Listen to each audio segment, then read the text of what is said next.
Hello friends, welcome to smart friends. ಈ ವಿಡಿಯೋದಲ್ಲಿ Karnataka PUC second year ಏನು 3 ಎಕ್ಸಾಮ್ ಇದೆಯಲ್ಲ, ಆ 3 ಎಕ್ಸಾಮ್ ರಿಲೇಟೆಡ್ ಭಾಳ ಸ್ಟೂಡೆಂಟ್ಸ್ಗೆ ಡೌಟ್ ಇದೆ.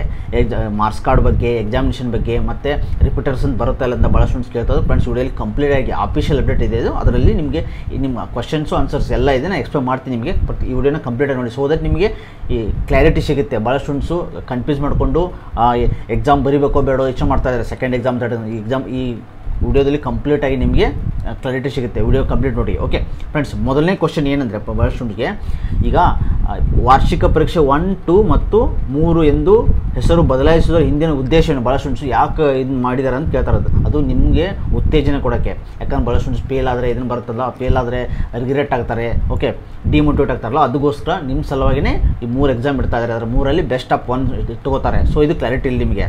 ಓಕೆ, ಆಮೇಲೆ ಇದ್ರದ್ದು ಕ್ವಶನ್ ಪೇಪರ್ಸು ಎಲ್ಲ ಸೇಮ್ ಇರುತ್ತೆ. ಆಲ್ 3 ಏನು ಫಸ್ಟ್ ಎಕ್ಸಾಮಿಗೆ ಬರ್ದಿರಲ್ಲ ನೀವು, ಇದೇ ಥರನೇ ಕ್ವಶನ್ ಪೇಪರ್ ಪ್ಯಾಟರ್ನ್ ಇರುತ್ತೆ ಮತ್ತು ಡಿಫಿಕಲ್ಟಿ ಲೆವೆಲು ಸೇಮ್ ಇರುತ್ತೆ ಅಂತ ಹೇಳಿದ್ದಾರೆ. ಓಕೆ, ಆಮೇಲೆ ನಿಮ್ದು ಅಟೆಂಡೆನ್ಸ್ 75%. ಆಮೇಲೆ ಇಂಟರ್ನಲ್ ಮಾರ್ಕ್ಸು ಒಂದು ಸತಿ ಏನು ಬರೋದು ಅದೇ ಇರುತ್ತೆ. ಅದ್ರ ಇಂಪ್ರೂವ್ಮೆಂಟ್ ಇರೋಲ್ಲ. ನಿಮ್ದು ಎನ್ಯುವಲ್ ಎಕ್ಸಾಮ್ ಏನು ಬರೋದಿಲ್ಲ, ಅದು ಇಂಪ್ರೂವ್ಮೆಂಟ್ ಮಾಡ್ಕೋಬೋದು. ಎಕ್ಸಾಮ್ 2 ಬರೋದು, ಎಕ್ಸಾಮ್ 3. ಆದರೆ ಲ್ಯಾಬು ಮತ್ತು ನಿಮ್ದು ಇಂಟರ್ನಲ್ ಎಕ್ಸಾಮು ಫಿಕ್ಸು. ಅದನ್ನು ಫಸ್ಟ್ ಎಷ್ಟು ಮಾರ್ಕ್ಸ್ ಬದಲಿ ಅದೇ ಕಂಟಿನ್ಯೂ ಆಗ್ತಾ ಇರುತ್ತೆ.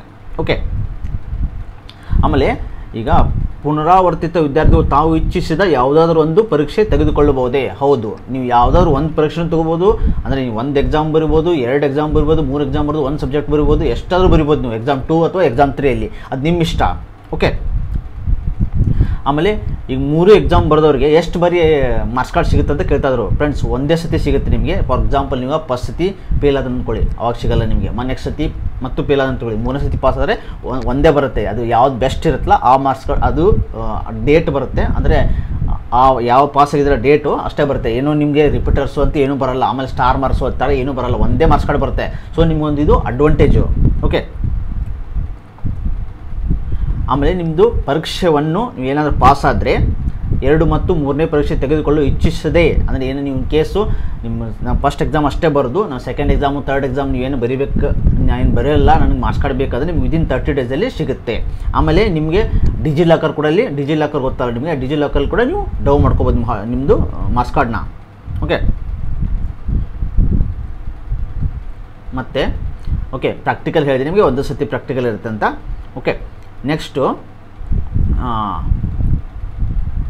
ಇನ್ನೊಂದೇನೆಂದರೆ ಪರೀಕ್ಷೆ 1ರಲ್ಲಿ ಕೆಲವು ವಿಷಯಗಳಲ್ಲಿ ಅನುತ್ತೀರ್ಣವಾಗಿ ಅಂದರೆ ಫೇಲ್ ಆಗಿದ್ದರೆ ಪರೀಕ್ಷೆ 2 ಅಥವಾ ಪರೀಕ್ಷೆ 3ಯಲ್ಲಿ ಉಳಿದ ಎಲ್ಲ ವಿಷಯಗಳಲ್ಲೂ ಉತ್ತೀರ್ಣರಾದ ವಿದ್ಯಾರ್ಥಿಗಳು ಅಂಕಪಟ್ಟಿಯಲ್ಲಿ ಏನೆಂದು ನಮೂದಿಸಲಾಗೋದು. ಅಂತಿಮವಾಗಿ ನೋಡಿ, ಇದೇ ಇನ್ನು ಕ್ಲಾರಿಟಿ. ಇವಾಗ ಭಾಳ ಸ್ಟೂಡೆಂಟ್ಸು ಫಸ್ಟು ಎಕ್ಸಾಮಲ್ಲಿ ನೀವು ಫೇಲ್ ಆದ್ರೆ, ಅಂದರೆ ಸೆಕೆಂಡ್ ಎಕ್ಸಾಮ್ ಅಥವಾ ಥರ್ಡ್ ಎಕ್ಸಾಮಲ್ಲಿ ಅದನ್ನೆಲ್ಲ ಪಾಸ್ ಮಾಡಿಕೊಂಡ್ರೆ ನಿಮ್ಮ ಮಾರ್ಕ್ಸ್ ಕಾರ್ಡಲ್ಲಿ ಏನಂತ ಬರುತ್ತೆ ಅಂತ ಹೇಳಿದರು. ಫ್ರೆಂಡ್ಸ್, ಮಾರ್ಕ್ಸ್ ಕಾರ್ಡಲ್ಲಿ ಏನೂ ಬರೋಲ್ಲ.